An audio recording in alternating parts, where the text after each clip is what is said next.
Hello, everybody, and welcome to another week here with the 100% IROC series at Rockingham. Today we got me, Cody Bird, and Andre, who are ready to broadcast another fun week here. What do you say, Andre? 2 weeks off, kind of got to enjoy it, spend some time with family. Would you agree?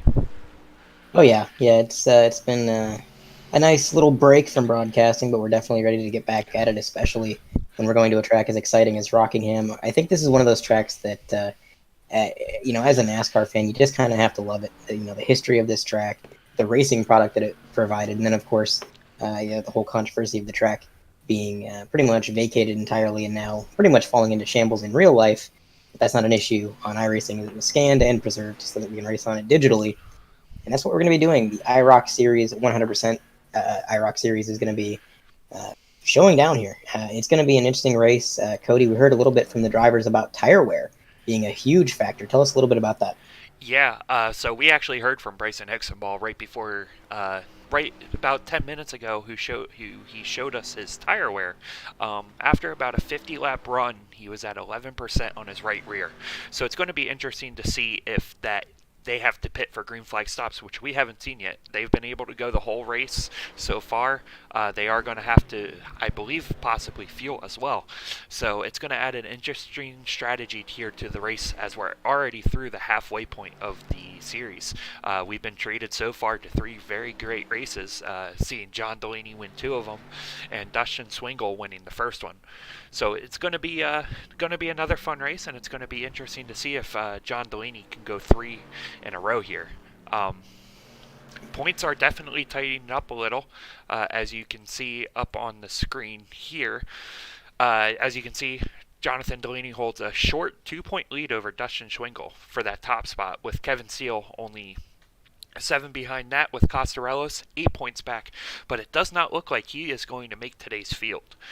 So the top four very close together, and it's going to keep making it interesting. Are you expecting any surprises potentially here today, Andre?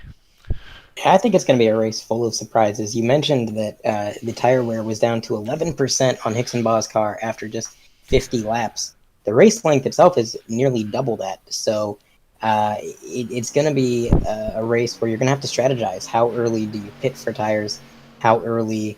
How long do you try to stretch it out? Do you stay out on the older tires and try to get as much out of them as possible so that when the race is winding down, you've got fresher tires than everybody else? And that strategy is something that they haven't really had to focus on in a lot of the IROC races that we've done, because the races have either been not quite long enough to worry about it, or the track surfaces have not been abrasive enough. But I mean, Rockingham, that's the word for it, abrasive. This track destroys tires. And so that's going to be something that these drivers have never encountered in this IROC series, and now they're going to be thrown into it full force. There is word that we may have a competition caution.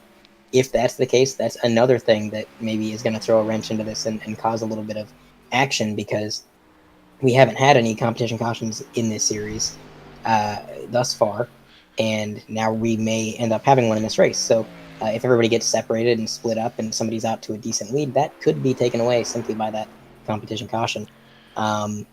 But I think, honestly, the biggest surprise, Cody, has already happened, and that is Jimmy Costarella's not being here tonight. He was up there in the points, as you had mentioned.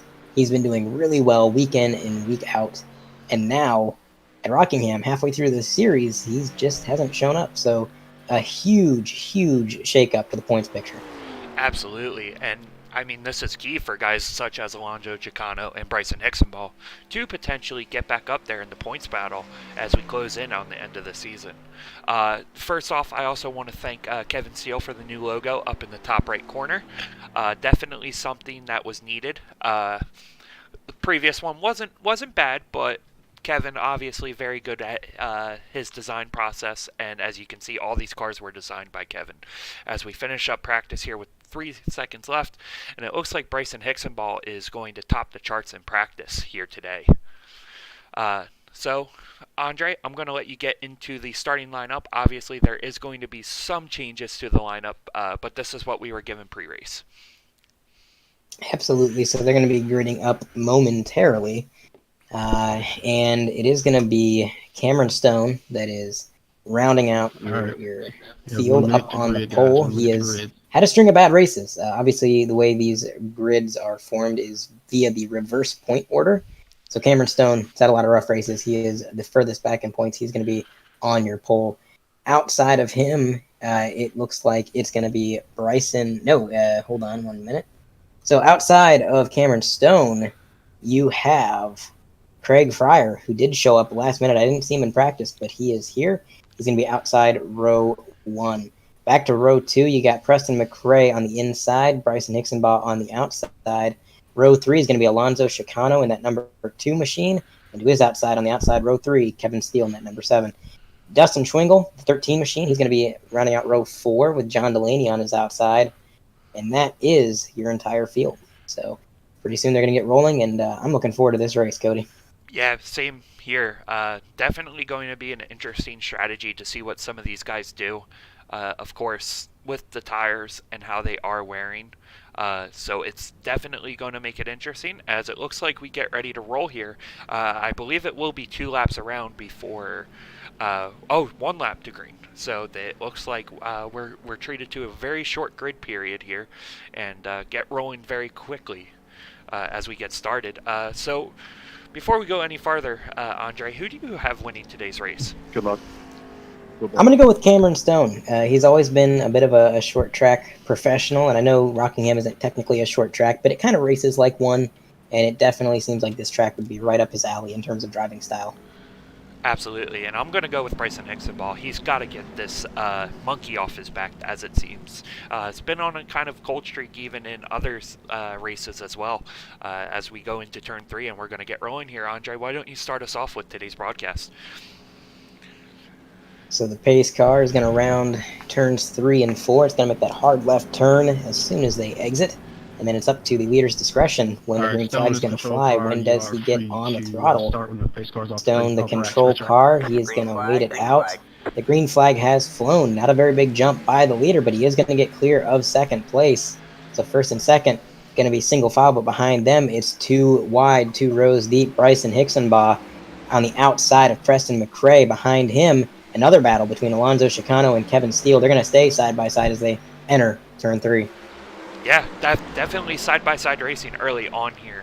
As you can see, there looks like the high line and there's a bottom line, so it's definitely going to be interesting to see what tire wear goes first as we ride on board with Alonzo Chicano here in the 5th place as we go into turn 1. And it looks like Bryson Hicksonbaugh is trying to make a move on Carl Felver for that second, or Craig Fryer for that 3rd position. He is on the bottom lane, which I think right now, especially with the fresh tires, is what's going to be preferred. And he is going to get that move done. And now, again, he's going to dive to the inside, get his nose right under the quarter panel of Preston McRae. I was impressed with Preston. He made some moves early on to gain a couple spots there, and he was right there behind the leader for a moment, now dropping a little bit further back. And now that's going to put Bryson Hicksonbaugh up into P2, which is not good news for the leader, Cameron Stone. Cameron Stone was on average about 0.2 slower per lap in practice, so unless he's found something, he may be getting a little bit nervous with Hicksonbaugh closing in behind. Yeah, and again, we can't understate how this rivalry is brewing already. Obviously, as we've mentioned multiple times, the rivalry back to Phoenix between him and Cameron Stone will be interesting to see how much room Cam gives Bryson. Obviously, Bryson has a faster car, and it's going to be interesting to see if Cam blocks, and it doesn't look like he will, and give Hicksonbaugh the preferred line. He didn't block him, but he did pinch him down quite a bit. I think there was a little bit of contact there as far as the netcode was concerned. He really held him down to that yellow line, and it did work. He prevented him from making the overtake completely in that turn. But now coming through 3 and 4, it's going to be all Hicksonbaugh. He got right around him. He is clear. Now that is a scary sight for the entire field to see Hicksonbaugh out front and driving away with it. But look at that behind Cameron Stone. There's Alonzo Chicano. He started a little bit further back. Had a little bit of traffic issue, I guess you could say. He got really jumbled back in the start of the race, got involved in a lot of traffic, kind of fell back a ways. Now he's back up into P3 right behind Cameron Stone, and he's showing really good pace. He's closing in quite a bit. Honestly, might even be on pace with Bryson Hicksonbaugh. Yeah, definitely looks fast, but it's going to be interesting to see what the tire strategies are for this guy. Obviously, Cam may be saving a little, obviously keeping in front of Alonso right now, but you got to wonder, moving through that traffic, if he's going to burn up his stuff early on, whereas guys such as Jonathan Dulaney, who is back in the very last spot, are trying to save tires. Absolutely. It could be a matter of saving. Conservation is going to be huge here, especially when the tires wear so quickly, and it is going to affect their lap times. You can already see it's starting to affect their lap times. Bryson Hixenbaugh last time around ran a 23.6. Now, his hot lap in practice was a 23 flat.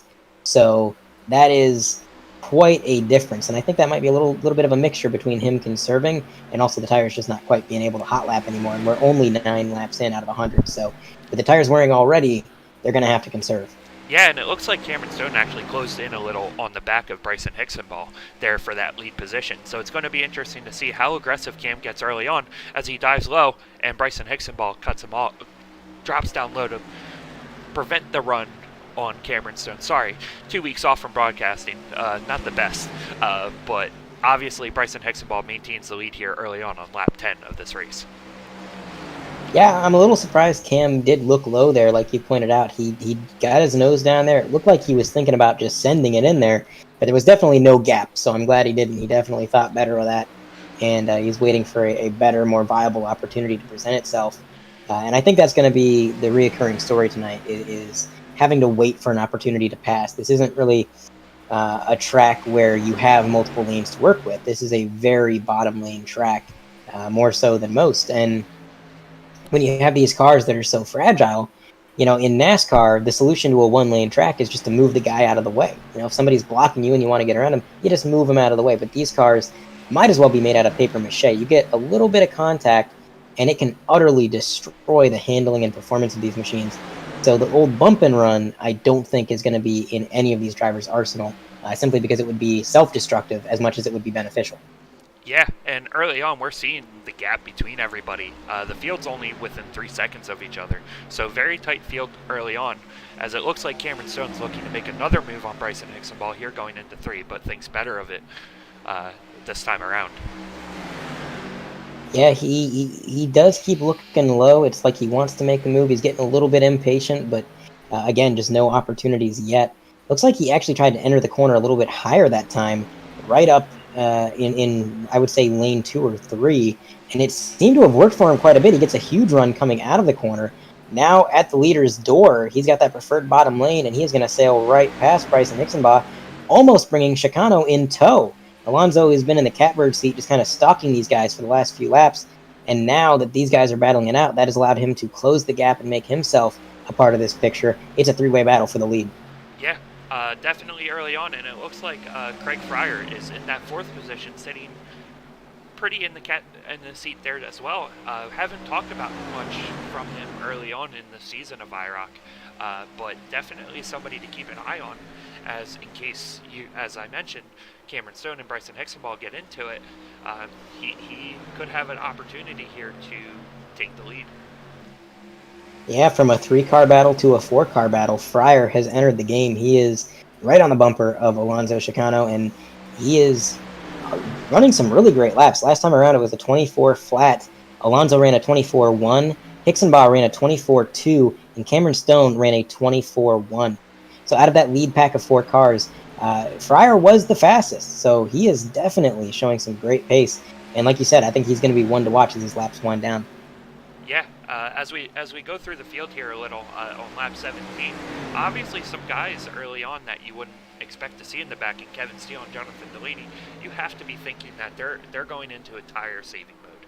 Obviously, I don't think any of these guys, correct me if I'm wrong, are going to be able to make it on tires, but we'll see if anybody is able to make any moves late on into this run. Based on the tire strategy, as tires start to wear, these cars will get really loose for these guys.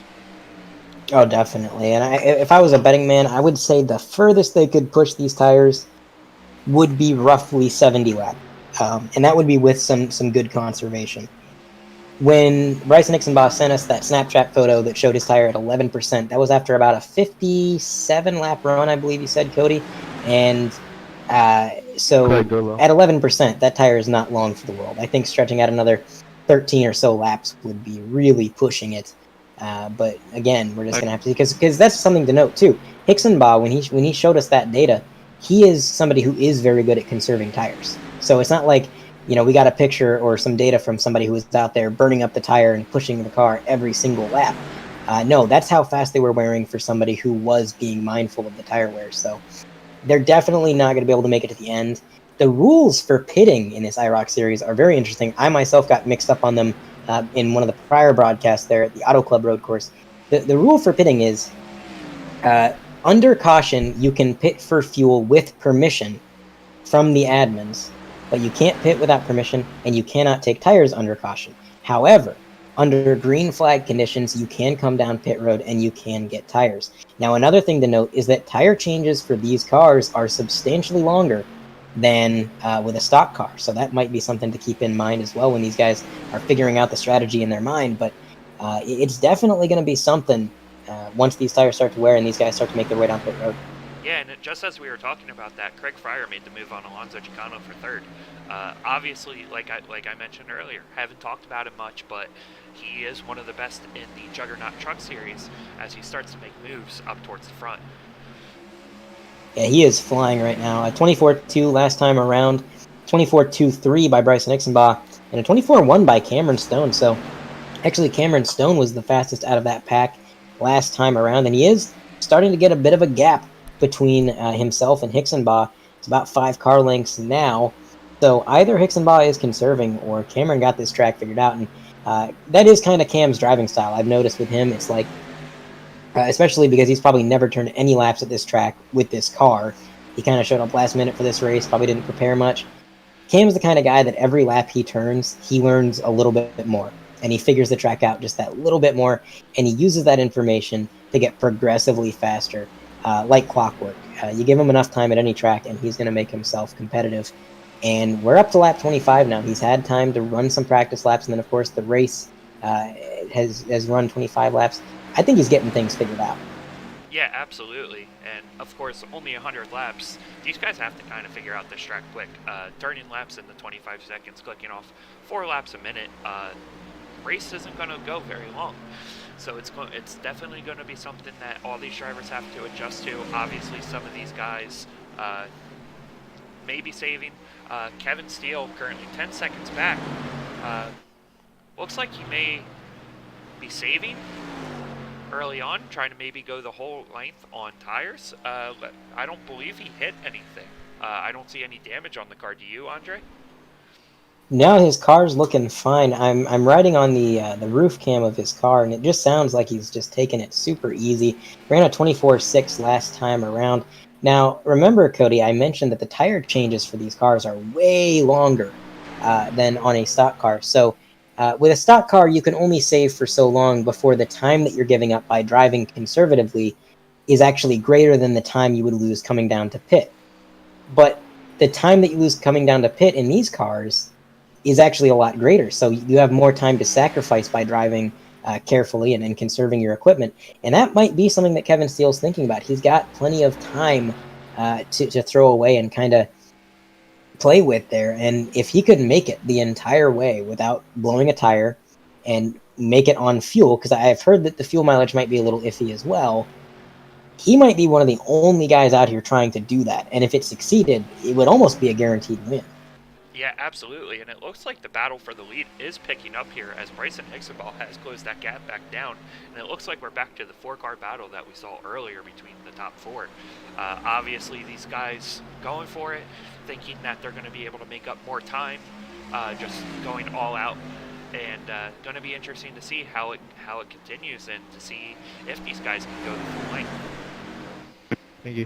Yeah, Bryson Hixenbaugh has closed the gap. You are absolutely right. Alonso Chicano just got on the radio. I'm not exactly sure what he said. I almost thought for a second he was going to let Craig Fryer go, but that doesn't seem to be the case. They are still battling it out behind the leaders. But Cameron Stone is quickly starting to see his lead fade away because Hixenbaugh is consistently turning faster laps. It was a 24.213 last time for Hixenbaugh and a 24.323 for Cameron Stone. So Definitely a little bit of contact there, it looked like. Cameron Stone going up the track. Hixenbaugh not going to capitalize, but look who did capitalize on that. Alonso Chicano closing the gap. He's going to stay on the high line as Bryson Hixenbaugh is looking low. Still no opportunity. Cameron Stone hugging that yellow line, straddling the apron at times, it seems, all the way down to the apron, throwing massive blocks. Hixenbaugh trying to get around him in any way he can. Now loose into the corner. Alonso has to swerve to avoid him. Man, I don't know how Bryson just saved that. Holy moly, he was completely sideways going into that turn one, and it looks like everybody made it through there okay without wrecking. That is absolutely crazy that they were able to recover from everybody involved. Alonso Chicano made some great evasive maneuvers. Bryson Hixenbaugh, of course, being able to steer out of that spin that he was in. I think that all stemmed from just overdriving. We saw Cameron Stone was throwing some pretty heavy blocks all over the track. And so Hixenbaugh kind of really sent it into the corner a little bit deeper than he normally would. And, of course, the car just gave way. It was at its limit already. And the rest is history. But luckily, everybody able to continue on. Bryson slowly reeling the leader back in. But Alonso Chicano seemed to be the one who got the short end of the stick on that one because he has lost a fair bit of time. And he's not quite making it up just yet. Yeah, why don't you say we go back to that incident real quick, just to see how sideways he was.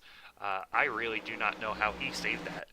That was really impressive. Obviously, these guys are the best at what they do, so any type of save like that is impressive. Yeah, it just looks like he overdrove it, checked up. Alonso did not get into the wall. Thought originally he may have, but he did not. Yeah, I think Alonso was definitely one of the MVPs in that incident there, because if Alonso had failed to react to that in time, that could have been a multi-car pileup if he had continued to hit Bryson and make some contact. But luckily, Alonso made some fantastic evasive maneuvers, kept himself off the wall, kept himself out of Bryson's deck lid, and was able to keep on going pretty much no worse for wear other than sacrificing a little time. So fantastic move by Alonso there. And back up front in real time, look at that. That is Bryson Hixenbaugh. He is back up to Cameron Stone, and maybe not going to be so courteous this time. Yeah, absolutely not. That rivalry peeking its head through here early on, and it's going to be interesting to see if Cam gives him any room this time. Obviously, you got to wonder how much did that save cost Bryson's tires. Obviously, the tires are already worse for wear on lap 38, turning laps almost about a second slower than what they did on their best lap. So you got to wonder, maybe are his tires going to act differently late in the run? Obviously, dirty air could have a huge impact in these cars with that big spoiler on the back. Absolutely. I think you're right. I think that slide may have flat spotted Bryson's tires at least a little bit, and it definitely did not help matters. I'm not sure how much it's going to come into play. I think Bryson is probably hoping that the tires get so worn for everybody anyways that his being a little bit more worn out isn't something that's too noticeable. But we're just going to have to wait and see how that plays out. It doesn't seem to be affecting him too much right now, as he is right there on the bumper of the leader. These guys are locked back to front, and they are now going to go side by side as Hixenbaugh gets a huge run coming out of the corner. He looks high, and there's going to be nobody home on corner entry. So he's going to drive down the banking, try again on corner exit, gets another huge run, almost get into the quarter panel. He's there now. They are side by side, making their way through the corner. Can Hixenbaugh get the run out of the high side? If he's going to pass Cam, he's going to have to do it up high, because I do not think... He looks low, dives back up high. He's trying everything, and again, he gets loose coming into the corner. Right now, Cameron Stone is just playing the role of a brick wall. It seems like no matter what Hixenbaugh does, he can't get through it. Yeah, absolutely not. And just as we were saying that, obviously this battle has allowed Alonso to reel them back in, with Craig Fryer not far behind. Still keeping about that 1 second gap. Obviously, the field, other than Kevin Steele, is 2 seconds within each other. So this late run, these cars are even. They are fixed setups. So all these drivers are keeping with each other as we approach the halfway point of this race. Hixenbaugh again looked to the high side last time around. Nobody quite home. He was unable to complete the overtake, and it just seems like you really can't side draft very much in these cars. We talked about it before, but in a stock car, side drafting would be the main tool in your arsenal when it comes to trying to make a pass on the outside. when you can slow down your opponent and kind of cause the air to drag them back for you a little bit, it makes passing on the outside lane just a little bit easier. Obviously not a luxury they have in these cars with the big old wings on the back. You can't really side draft that. Now Hixenbach to the inside, door to door. He's hugging that yellow line, bringing Alonso Chicano in tow. They're going to stay side by side. Cameron Stone getting a slight run out of the corner, so he's going to have the advantage going into 3 and 4. The question is, can Hixenbach slide drop him, get clear? He does. But here comes Cameron Stone way down on the apron. He's going to look low himself, try to throw the crossover, but it's not enough. The momentum just simply was not there. Now Hixenbach securely in the lead. Cameron Stone is going to try to reclaim what he had. Yeah, and Alonso Chicano is right there. Obviously, we saw him try to make a move here early on, but it does not look like that he was able to capitalize on that battle originally as we approach lap 46. And it surprisingly, Joan Dulaney hasn't made much moves. Obviously, he could be in tire save mode here, hoping that these guys up front burn off their stuff earlier on. But obviously, up into the 5th position, he has started to make some moves from the back of the field. When his lap times have been getting better, I've noticed. Last time around, he ran a 24.279. Craig Fryer, the car in front of him, ran a 24.383. Alonso Chicano, 24.266. Cameron Stone, 24.204. So, Jonathan has found himself on pace with the leaders and definitely faster than Craig Fryer last time around. I think maybe he's decided that it's go time. He conserved his tires, and now he's trying to really push that car for all it's worth. Whether or not he's going to be able to close this big deficit that he has acquired is going to remain to be seen. We're going to find out. But it looks like we got a car coming to the pits. It's Alonso Chicano, and he spun. Alonso Chicano into the inside wall. And what a shame for how good of a run he was having. I don't know if he was trying to come to pit road or if he just spun, because I saw him on the apron. Let's check this out. He was definitely trying to pit. Definitely trying to pit. And we got a caution. Yeah, now the caution has flown. I'm not sure who that was for. All right. But it was Cameron Stone. Oh, I got Craig Fryer spinning. That brought out the caution. Oh, I got Cameron Stone sitting on the backstretch apron sideways. It looks like we had multiple accidents there. Yeah, we had a few things happen there all at once. Oh man. It looks like Cam actually. So right. Craig Fryer did bring out the caution, and then Cam spun trying to let off the throttle. Letting off the throttle actually got him loose. So he just kind of lost it himself there while the caution was already out. Yeah, absolutely. There was a lot of stuff that happened there. Man, couldn't keep up with it all. To sum it up for the viewer at home who may be a little confused, Alonso Chicano was trying to come down pit road. He got a little loose on braking, ended up spinning into the inside wall, and then completely unrelated, there was an incident between Craig Fryer and, let's see, trying to find the car, Craig Fryer and Preston McRae. That was completely unrelated to the Alonso deal, and then because the caution came out for Preston and Craig, Cameron Stone started to let off the throttle for the caution, and when he did, his car spun around, and he ended up losing some time there. So a lot of unrelated incidents breaking out all at once, which is going to result in our first caution. But here's the interesting thing, Cody. We're about at the end of these tires' lifespans. We're on lap 49. The tires have got to be getting towards the end. And they can't pit for tires under this caution. They have to do it under green. So how soon after this restart do you go? You know, what is the strategy call here? Yeah, absolutely. It's going to be interesting to see, too, what they rule with Alonso, if he's allowed to take tires from that pit. So you're not allowed to take tires at all, even though you burn. You can hear one of the drivers there asking, you're not allowed to take tires at all under yellow, and Damaris, the admin, is confirming to him that, no, you cannot take tires under caution. So, again, I think this is going to be a wrench thrown into a lot of these drivers' strategies, because I'm sure they were kind of expecting this to stay green, and if they were going to get a caution, they certainly didn't expect to get a caution right at the end of the tire's life cycle. Yeah, sorry for the viewers at home. Kind of got crazy there. Very quickly. There's no way you're making it all the way.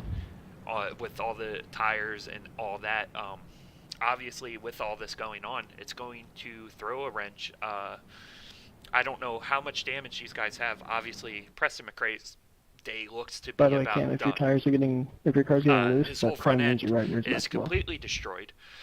Alonzo Chicano Oh, does wow, not, thanks, Dad. I couldn't figure that out myself. as you hear Cameron Stone and Bryson Hixenball going back and forth. Well, you didn't do a long run in practice, so. Yeah, I think Alonso's going to be able to get back into the I knew game. it was gonna do. I think get some he's laps got left. some front end damage there. You can kind of see it on the right front, but overall, I think he's going to be able to get back out there. Sliding, Hopefully, real loose on entry. as for Craig I don't Fryer understand and I'm tight. Preston McRae, it's actually no. Look at that. Craig Fryer is trying to get back out on the track. The rear end of that machine is mangled.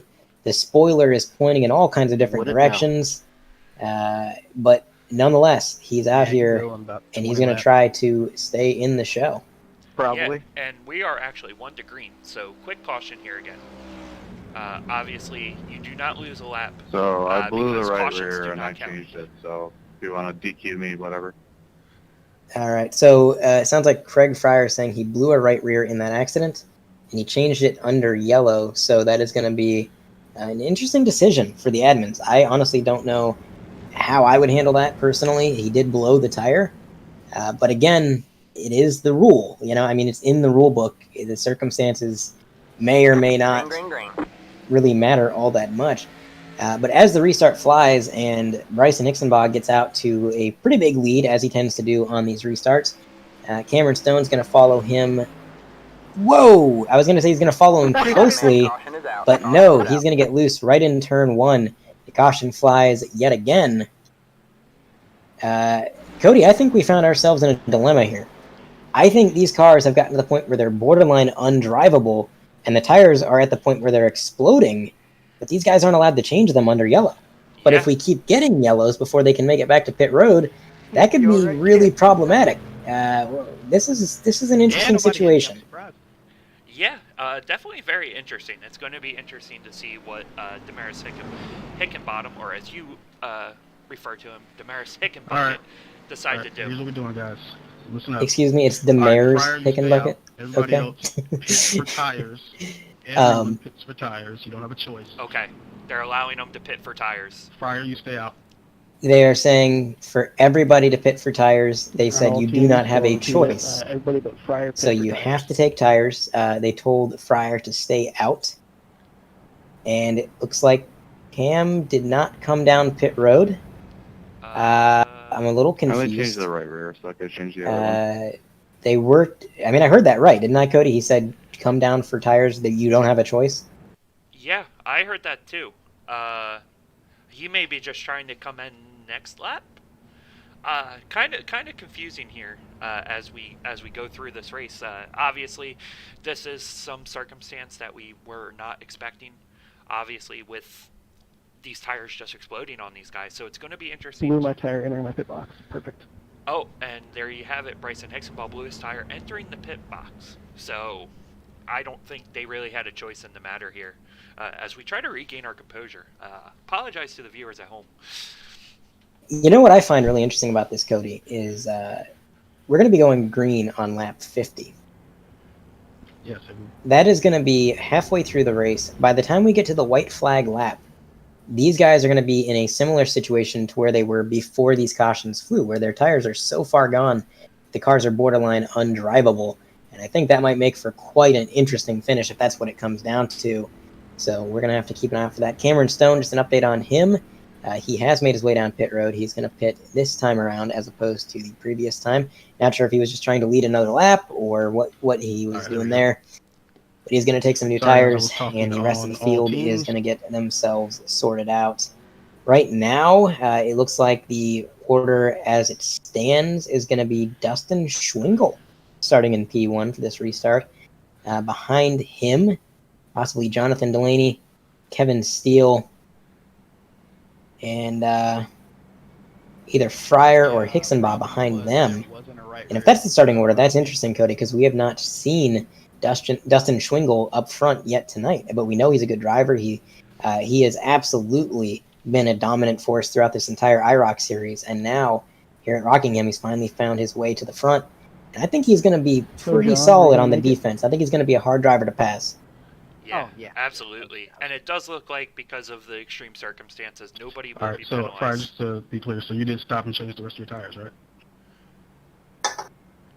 I think that's the way to go about it. I only took right sides and then I Iracing don't screwed think up. So I don't think handing I out don't any know, penalties there would have been really the right move. All right, here, I'll delay the In a caution. situation where the tires are Everyone should completely have stopped to get just tires, exploding slow down, and get nobody some fresh ones.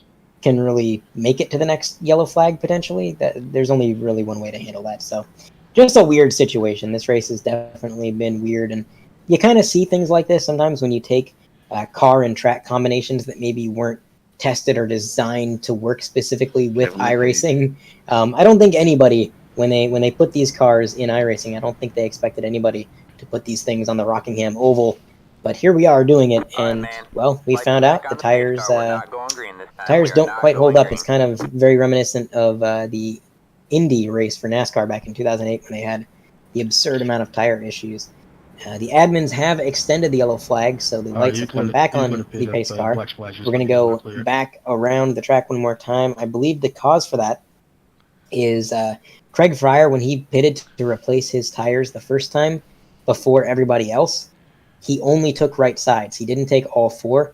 So he is going to be allowed to come down and get left sides as well from the admins. So we're going to go around again. He's going to get his tires. Everything's going to be sorted out. That's what you like to see. You know, this is a situation that I don't think the admins were really prepared for, but nonetheless, they have handled it absolutely in the smoothest, most efficient way I think possible. So again, it's one of the reasons I love being involved in this league, because you just don't see leadership like that from a lot of different places. Yeah, absolutely not. And I mean, I honestly think that Damaris Hickenbottom and Kevin Steele are two outstanding admins of the 100% series, and obviously with Damaris running this series, keeping everything competitive. Obviously, Craig Fryer is going to be a little down on power with that rear end damage, but keeping him involved, obviously not out of his control, so definitely something that is great to see. Currently looks like we have 3 guys currently still on pit road, trying to get some damage fixed, potentially come back out. Yeah, no worries, man. Again, apologies. Other than that, I think we've been treated to a pretty darn good race here so far, Andre. Wouldn't you agree with that? Oh yeah, it's been some close action pretty much the whole time. We really haven't seen anybody just drive away with the lead. That just hasn't really happened. The most I think we saw Hicksonbaugh get out to about a 5-car length lead, and then Cameron Stone was able to close that gap back up, and he made the pass, and those two have been pretty much battling it out ever since. So quite an interesting race it's been. And then you had a little bit of strategy. I think it was Kevin Steele's intention to conserve and try to make it a little bit further than the other guys. Unfortunately, the events that have occurred kind of threw a wrench in that, and now he's kind of on the same playing field as everybody else. The conservation no longer really matters too much, but nonetheless, he is inside row 2, so he's going to have a shot at trying to make something happen here as the lights are off on the pace car coming out of turn 4. A few short moments, we're going to be back to racing lap 50 out of 100 here at Rockingham. And there goes the pace car making its left-hand turn. Dustin Schwingle, the control car for the first time today. He's going to get the jump pretty early. He's going to clear Joan Dulaney and take the lead. Yep, and it looks like everybody is trying to get in line here. And it looks like Kevin Steele is going to keep it low on Bryson Hicksonbaugh. It's going to be interesting to see if any of these guys try to save us. Bryson Hicksonbaugh gets a huge run down on the backstretch, and he takes the lead. Yeah, Hicksonbaugh is going to try and take the lead on the high side. Schwingle fighting back for it, though. He's down low, hugging that inside line. A very, very dominant line, the bottom has been all night long. So it's going to be hard to fight him off. Kevin Steele and Joan Dulaney are back there battling it out as well. And Kevin Steele got a little bit tight, slid across the nose of Dulaney. I think Dulaney had to lift. All that going on while the leaders are still side by side, which is allowing Cameron Stone to get caught back up with these guys. He's going to make himself a part of the picture real quick. But neither of these guys is giving an inch. Hicksonbaugh giving it everything he has on the outside and finally gets clear. Hicksonbaugh back to P1, Dustin Schwingle second. Behind them, Cameron Stone in third. Yeah, and something I've noticed with the track, Andre, it looks like that the track is starting to take a little rubber around the higher part of the line, so I wonder if that's going to play an impact as well. Obviously, it's going to be interesting to see if any of these guys try to save some of their tires to just mount a run at the very end. But definitely interesting strategies that we're going to see from here on out. Yeah, the track taking rubber could be a huge thing. I mean, with the cars getting as loose as they have been when the tires are worn, just having any amount of additional grip, whether it's from the track rubbering up or from track temperature changes, would be a huge help to these guys for sure.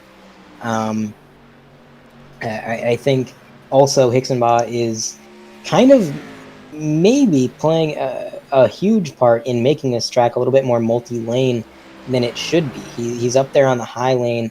Pretty much every time he tries to pass somebody, he makes that pass on the high line. And when he's turning those laps up there, he is laying down rubber up there, making it a little bit more viable, a little bit more grippy. And he's been doing that pretty much all race long. And it seemed like that pass he made on Dustin Schwingle, he had a little bit more momentum up there than he did early in the race. So I think you're definitely right. The track is rubbering up. The battle for second is heating up quite a bit. Cameron Stone in that teal number 5 machine, he is going to get to the bottom of Dustin Schwingle. Going into 1 and 2, they are door to door.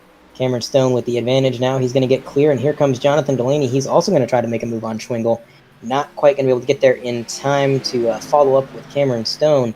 So now Schwingle's finding himself boxed in pretty quick here as the competition is really looking to get around.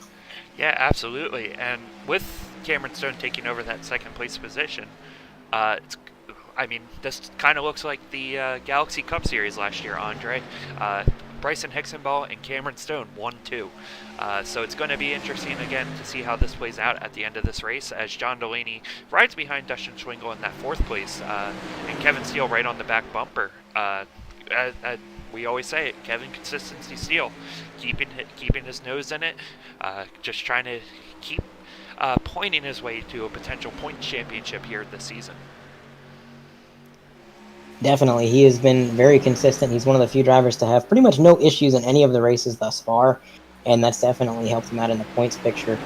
But he said himself he's going to have to be a little bit more aggressive in the coming weeks, and he's going to have to try to clock off some wins if he really wants to get the points championship at the end of the season.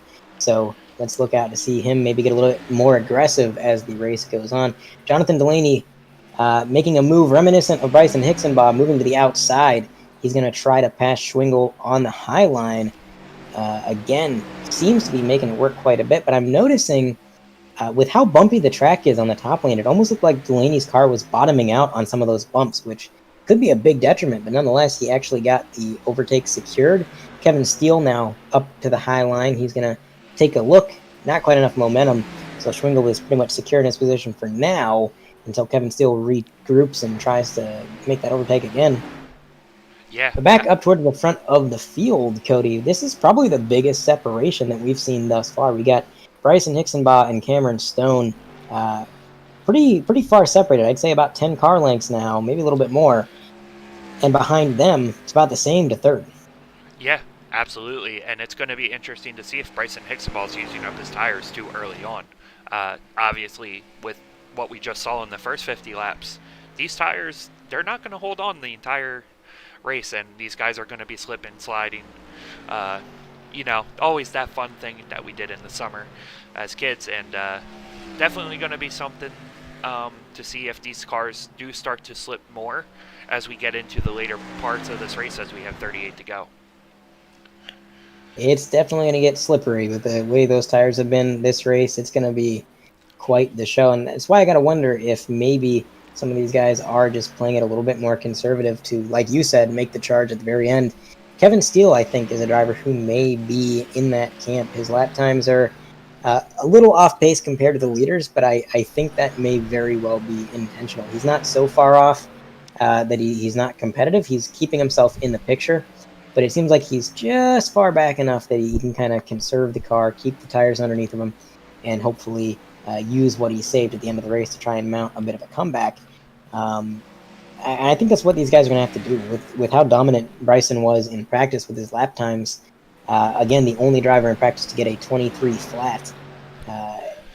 I'm not sure anybody was going to beat Bryson based on speed, but based on strategy and conservation, definitely. That could 100% happen, and I think these guys knew that. Yeah, and we actually have a new Alonso Chicano just came back out onto track, just in front of the leaders. So we now have 7 cars back in this race. Obviously, it's going to be interesting to see how he plays into the factor between Cameron Stone and Bryson Hixenbaugh here as we close down this race. Yeah, Chicano must have had a lot more optional repairs than I had kind of estimated. He was on pit road for quite some time, and now that he has rejoined the race, he is 16 laps down. So obviously not really a gap that he's going to make up, but nonetheless, he is out there turning laps, making sure that if anybody else wrecks out, maybe he can get some extra points there. It is going to be a bit of an interesting thing to see how the leaders react to him. Is the lap traffic going to affect them in any way? Bryson Hixenbaugh is quickly closing in on Chicano, although, gotta admit, I'm pretty impressed with the pace that Chicano has, despite being fairly damaged. He seems to be holding his own, and of course, those fresh tires right now, a huge advantage over Bryson Hixenbaugh. It may play out that Hixenbaugh never actually catches Chicano, because right now he's running about 0.6 of a second faster per lap due to those fresh tires. So, kind of a blessing in disguise maybe for Hixenbaugh that he's on those fresher tires, because he won't have to deal with the lap traffic. He can focus on hitting his marks and trying to hold off Cameron Stone, who actually, last time around, by the way, Cameron Stone was 0.1 of a second faster than your leader. So that battle might be heating up in and of itself. Yeah, why don't you say we ride on board here for about a lap and a half with Cameron Stone just to see what that car is acting as it goes around the track. You can see Cameron Stone really loves that bottom lane. He's getting real close to that apron, straddling that yellow line, and it seems to be working out pretty well for him. 24.092, that last lap for Cameron Stone. Bryson Hixenbaugh, 24.134. So about 0.1 of a second per lap is how much faster Cameron Stone is right now. And I got to wonder, is that because Hixenbaugh is conserving? Or is Cameron Stone just really pushing that car and trying to get around it? Yeah, and we all know Cameron Stone does not like to lose to Bryson Hixenbaugh. I mean, that's obvious. So obviously he's going to do everything possible to get around that one car of Bryson Hixenbaugh. Something else I just want to take a note. Looks like we got a pretty good crowd in Sim today, Andre. Kind of missed the fans in the stands. Wouldn't you agree with that? Yeah, a lot of people came to watch 7 cars race. It's kind of interesting that NASCAR can't pull a full grandstand, with a full field, but here these guys are. Goes to show how great the 100% IROC series really is when you can fill the stands for 7 cars. I'm noticing Cameron Stone is actually starting to fall off on pace a little bit now. I think maybe Hixenbaugh was kind of riding around, taking it easy, and now that Cameron Stone caught up a little bit, he's saying, all right, it's go time.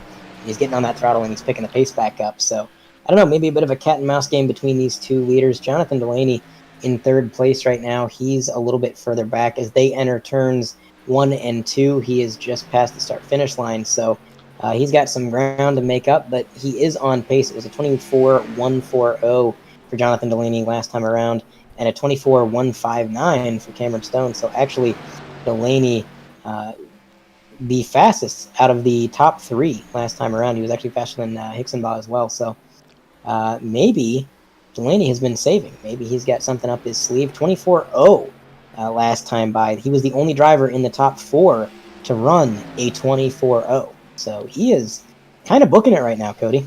Yeah, absolutely. Definitely something we expect from Jonathan Dulaney, who has shown to be one of the fiercest competitors of this race and series so far. Something else I just noticed, Andre, the sun's starting to peak out in turns 1 and 2. So it's going to be interesting to see how much of an impact that has on these cars as well. Obviously, these cars are already struggling. Add some heat back into this track, and it's could cause these tires to wear again a little more quickly as we hit about 318 in Sim. So at the highest point, or at the hottest point of this track, obviously, but the sun being behind clouds all race could have a huge impact. Yeah, the sun poking out is probably the last thing these drivers want to see. We saw what a handful these cars became on worn tires, and we're approaching that point again. We're on lap 77. It's going to be lap 78 this time by out of 100, and remember they pitted on lap 50, so we are a good 28 laps into this tire's lifespan, and it's got to be starting to give way just a little bit, and if the track heats up anymore, it's just going to get more brutal. Jonathan Dulaney is continuing his hunt to close the gap with a 24.134 last time, 24.2 for Cam, and actually a 24.0 for Hixenbaugh. So Dulaney and Hixenbaugh picking up the pace. Cameron Stone starting to maybe fall off a little bit there. Yeah, it's obviously Cameron Stone mounting that little charge there. It's going to be interesting to see if he backs off a little to kind of cool the tires down a little to mount a late race charge. I think we're in for another great finish here today, or Andre, as we have been treated, like I mentioned. Obviously, we had that .000 finish at Michigan, had a great finish at the California, or the Auto Club road course, and then of course Talladega always treats us to a great finish. So I wouldn't be surprised to see again another close finish here today. Absolutely, and we saw Cameron Stone fall about this far back before, and he did make the charge back up to the front, and he got things settled out. So again, maybe he's just kind of playing the conservation game. We're going to have to wait and find out. Jonathan Dulaney's still running pretty good laps. He's not quite as fast as Hixenbaugh anymore. Hixenbaugh is consistently the fastest out of the top three, but Dulaney is closing the gap to second place, and he is about on pace with the leader. So going to be interesting to see how that shakes out. Dustin Schwingle is back in P4.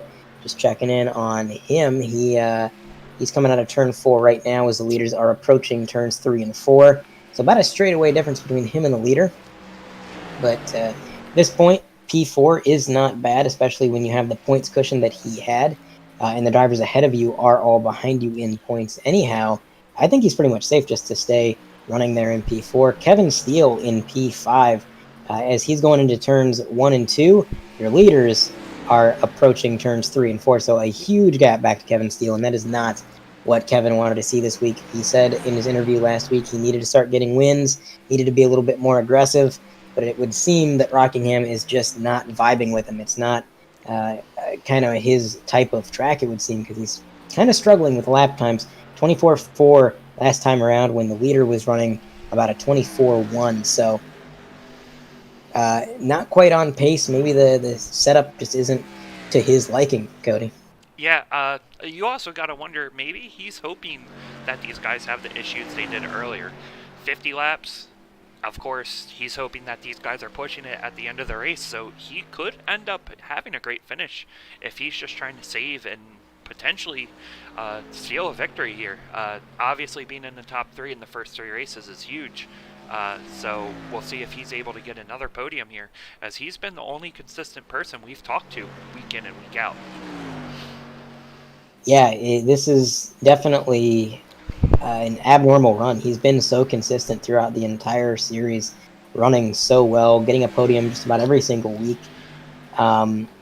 You're right. If these guys are pushing the car harder than they did last run, we could start to see tires explode before lap 100. Maybe some of these guys have tire issues on lap 98 or 97. And if that happens, well, that's just Kevin Steele right there to capitalize.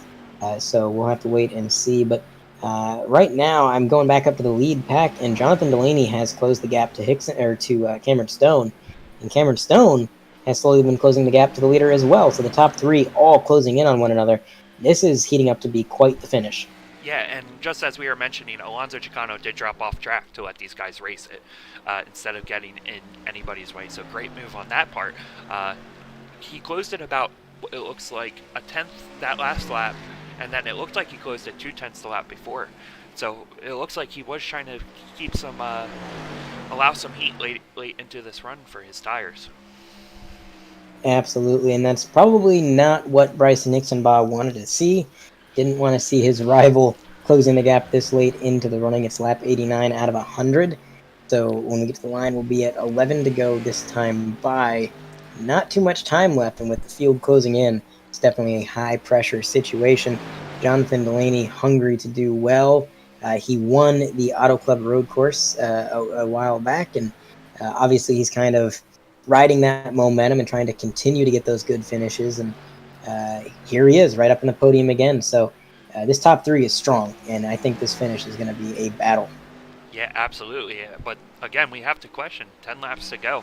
Are these tires going to hold on? And it looks like John Delaney's trying to mount a charge on the high side of Cameron Stone here. Yeah, Dulaney, if he wants to win this race, he's got to get around Cam, and he's got to do They it made quick contact. Jonathan Dulaney on the rear bumper of the 5. Try to give him the bump and run. There he goes down to the inside. Cameron Stone with a block. Both of them getting a little bit sideways. Dulaney up into P2. I was just going to say, if Dulaney wants to win, he's got to get around Cam by any means necessary, because I think Dulaney is probably the fastest car on the track right now, and the laps are running out. He's got to give himself enough time to not only catch Hixenbaugh, but to make the move. Unfortunately, making that move on Cameron Stone cost both of them quite a bit of time. That gave an extra 2 to 3 car lengths to the leader. And while Dulaney is still faster and he is closing the gap, I'm not sure he's going to have enough time. 93 out of 100 this time by. Yeah, absolutely not. And it looks like that they did fall off about a tenth. Actually, as I say that, Jonathan Dulaney went about a half-tenth quicker than Bryson Hixenbaugh that time.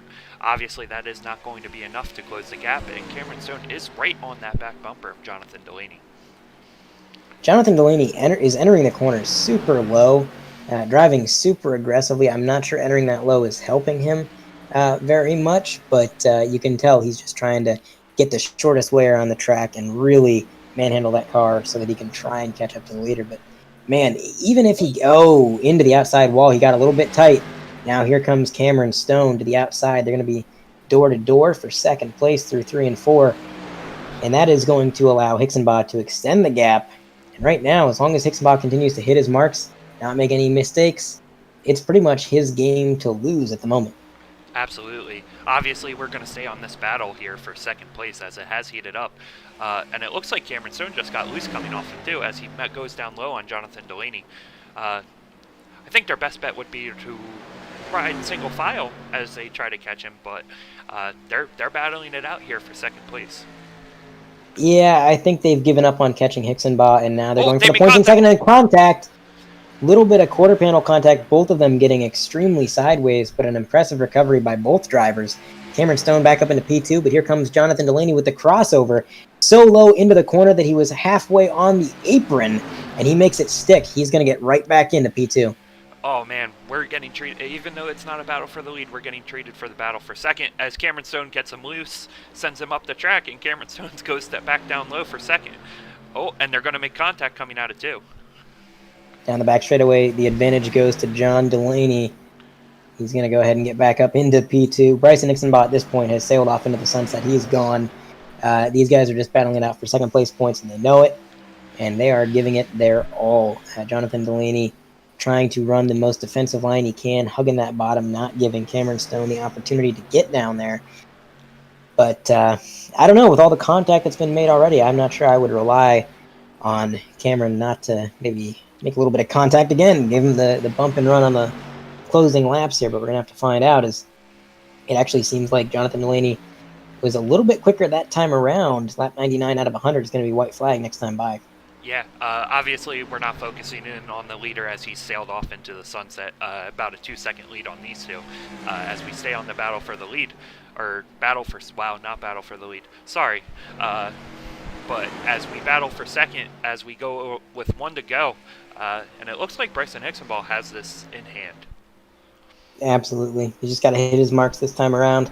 Doesn't even have to be fast. He can just take it at a leisurely pace and maybe make it to the start-finish line incident-free. Cameron Stone, on the other hand, was halfway onto the apron through 1 and 2.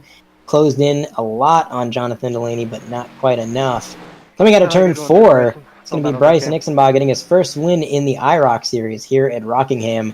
Jonathan Dulaney crossing the stripe second. Cameron Stone right there in tow there in P3. What a race, Cody. What a chaotic and very surprising race, I would say. Yeah, very much so. I mean, obviously we expected Bryson to be good here, turning a lot of laps here. This is one of his favorite tracks, and once again, we were treated to a great race. As it looks like Cameron Stone and Jonathan Dulaney are just bumping each other. That was a great race between the two. They didn't wreck each other. So, great battle we had throughout this race.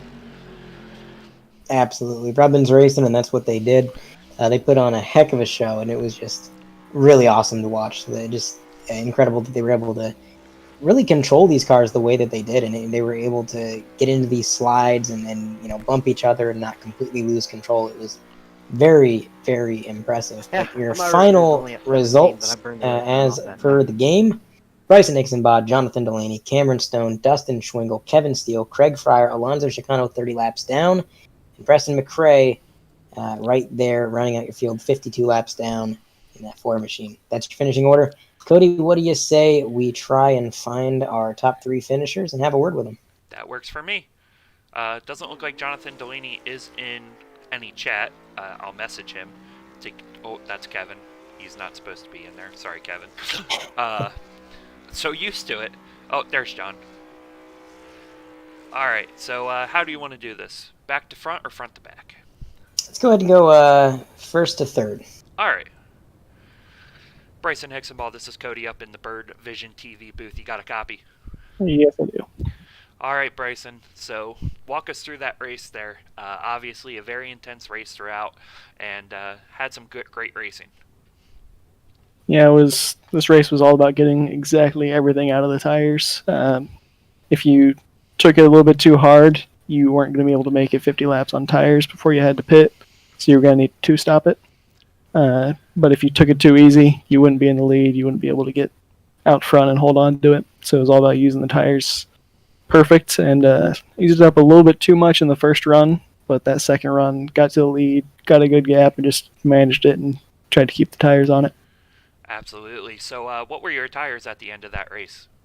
I don't know since I did burnout, but I think I was 1 or 2 laps away from blowing the right rear because it gets loose right before it blows out, and it started getting loose on entry for me with 2 to go.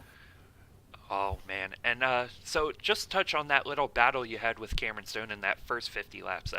Looks like he was trying to pinch you down a little. Yeah, he was being real aggressive to hold on to the lead. I let him have it when he got a run on me, and I didn't really want to fight too much for it, but he was fighting hard for the lead, and I saved my tires a little bit better than him at that first part and was kind of catching him a little bit, and he was blocking, trying to hold on to it because he knew he needed to be in front. Absolutely. Andre, do you have anything to add to the questions? So you had mentioned when you came into pit under caution there, everybody was having tire issues and it was made mandatory to take tires. You actually blew your tire as you pulled into your pit stall. Were you at any point worried that might have actually caused a little bit of damage to the car? Not really. I don't believe tire blowouts do damage to the cars. I was really worried about actually losing a lap because of how long it took me to get into my stall, because I was 3, 4, 5 tries to get it in there because I tried to pit it backwards once I spun around, and it didn't like that. Yeah, absolutely. So definitely a wild race in terms of tire wear and everything that happened there. But I think Cody pretty much summed everything up pretty good. Congratulations on your first IROC Series win. You've had a few rough races leading up to this, but now do you think you're going to be able to take this momentum and try to get a few more wins and maybe stage a late series comeback in the points? It'll be tough. John's got a pretty big lead on me, and I didn't cut into it too much since he ended up finishing second. But maybe we'll see. If I were to win out, I might have a chance, but I'm not sure I'm going to be here for all the races. So I'm just looking to have fun in this series. Don't worry about points and try and get W's in the races I will be here. All right. Well, again, congratulations. Before we let you go, is there anybody you'd like to thank or shout out? I'd like to thank Alonzo Chicano for helping me out the last half of the race. We were working together at the start, trying to save tires, and he went into pit first because his tires were getting worn out a little bit too early, and he wanted to come in, and he ended up spinning and getting 15 minutes of required repairs. So his race was basically done, but he stayed in to spot for me while he was getting repairs, and then once he couldn't gain any more positions, he stayed to spot for the final 15 laps. All right. Well, looking forward to hopefully talking to you next week, and wish you the best of luck in the coming races. Thank you, guys. That was Bryson Hicksonball. Oh, sorry. Go ahead, Andre. No, you're good. No. I cut you off. I didn't hear you talk, so Yeah. We're good. Anyways, Bryson Hicksonball had mentioned the second place finisher John Dulaney not too far ahead in points, so it's going to be an interesting situation. This is our second place finisher, John Dulaney. You got a copy? Yeah, I got it, yes. John, at the end of that race, you were staging somewhat of a comeback. There was about a 10-lap stretch with about 70 to go that you were consistently the fastest car on the track. You closed the gap a ton to the leader, and then you started getting involved in that battle with Cameron Stone, and that ended up holding both of you back a little bit. Can you walk me through that battle with Cam? So the first part of the run, right after the caution, I was just trying to save tire, since the tire was really bad here, especially trying to save the right rear because before the end of the caution, a couple of people actually blew the right rear. So it was definitely more of a tire wear race than anything. But I knew long run I was definitely really fast. I was catching both Bryson and Cam. I got to Cam. I gave him a little bumper going into one. And I passed him, and then for a lap or two, I was chugging along, maybe catching Bryson by like half a tenth a lap, and I just got tight coming out of two, and I had to lift off the gas a bunch, which caused Cam to he got a run on me on my outside, and we were side by side for like couple laps or whatever, and it held us both up. But I don't know if I would have gone to Bryson or not. He was definitely really fast, so I don't know. It was an impressive performance, nonetheless. You mentioned that a few drivers had blown their tires prior to that mandatory tire change that was installed by the admins there. How nerve-wracking was the tire situation for you? Were you kind of taking it easy and kind of assuring yourself that the tires were going to be all right, or were you kind of on edge and thinking, maybe I'm pushing this car a little bit too hard? Definitely from practice, I could tell. You had to save, which is what I did. The start of the race, I kind of just hang back in the back, just didn't push it very much at all, and then worked my way up. Then fortunately, caution came out, but maybe it's for the best that the caution came out because there probably would be probably be the one spinning or someone else. So, but it was definitely a big factor. The tires. I didn't worry about it too much till I actually came in the pit stop and saw what my right rear was, and yeah. But at the end, I was like, just full on. Just it is what it is. If it blows, it blows, and yeah. All right, Cody, do you have anything you want to ask? So, John, coming into this race, there was talks about you being shook. Are you still shook today?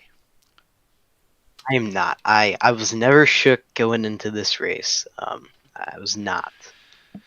All right. Well, the reports we have are that you were indeed shook. Is that fake news?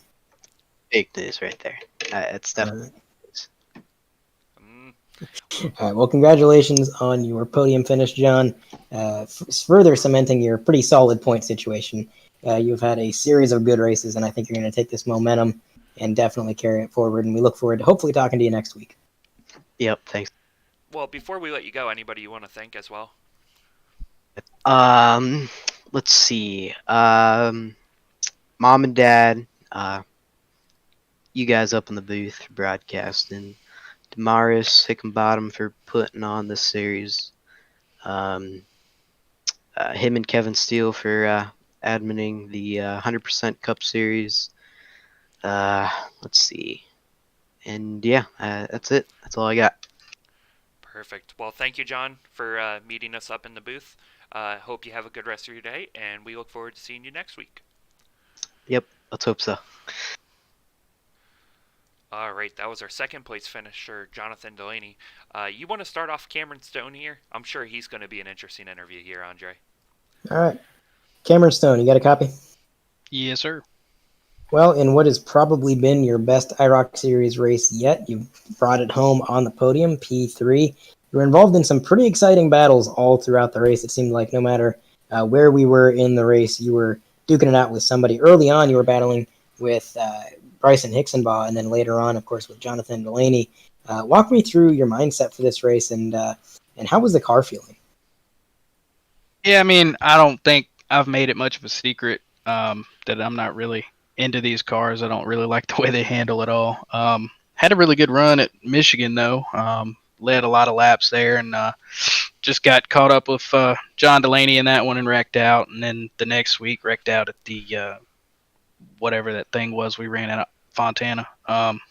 then missed the next one. So, coming into this race, this is a track that seems a little bit more in my wheelhouse. I like those, shorter ovals. So, was a little excited for this one. Car was still awful as always, but we were running up front, and I knew Bryson was going to be the guy to beat probably, and just I was blocking him. I don't really like doing that, but you got to do everything you can when the cars are this even. And then caught a bad break. I actually blew the right rear, and I spun under caution after somebody else apparently did the same thing. So pulled on down pit road and realized that the tire was actually gone. So that explained that. And then had to start from the rear. Bryson got a really good restart and got out to the front. It was about a second and a half before I ever got the chance to start chasing him down, and just never really could get there. And really good battle with Dulaney there at the end. As soon as he got to me, he gave me the bumper, so I knew we were playing a little rough. So kind of surprised we both ended up finishing this one, but that was pretty fun at the end.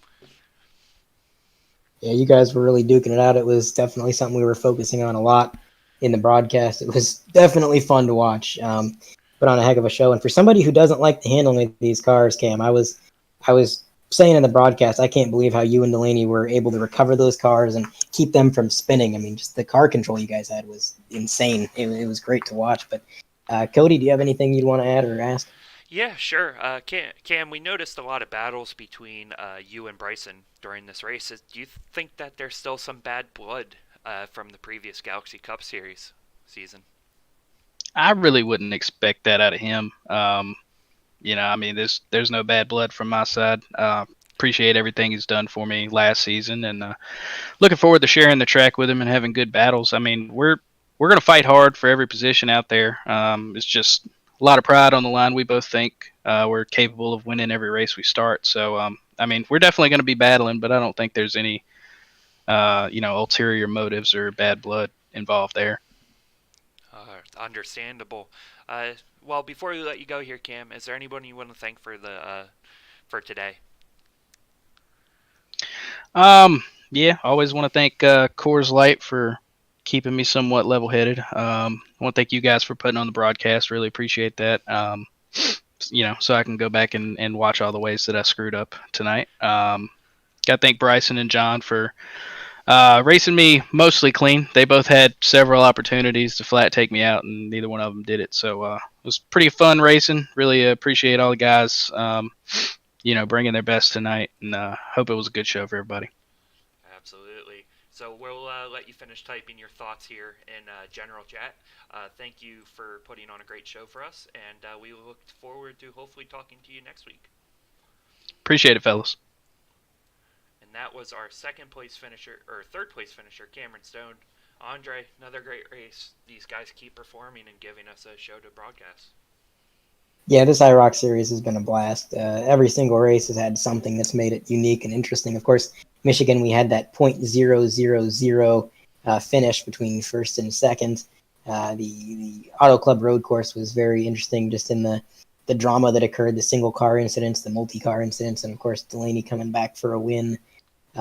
Just a lot of fun racing so far. And Rockingham, of course, tonight was very interesting with the tire wear, and I'm just excited to see what they got in store in the coming races. And I think the dynamic's starting to change. We're seeing some drivers that had a rough start to the season or the series kind of picking up momentum now.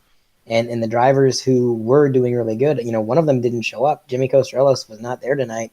And Dustin Schwingle didn't have the best day in terms of points. So this point picture isn't set in stone. Things could change, and I'm excited to see what happens. Yeah, absolutely. Also, just want to give a quick shout out to the 100% Cup Series. If any of you guys are watching tonight that are interested in running, please let us know. We got some preseason races upcoming here for the 100% Cup Series. Obviously, hopefully Andre and the rest of the 3 Wide booth will be broadcasting those races. So if you guys are interested in that, we got some preseason races coming up for that. But until then, Andre, look forward to speaking with you hopefully next week on Friday for another great race. Absolutely. Thanks to anybody who tuned in from home, and we look forward to broadcasting some more great races for you in the future. Good night, everybody. Good night.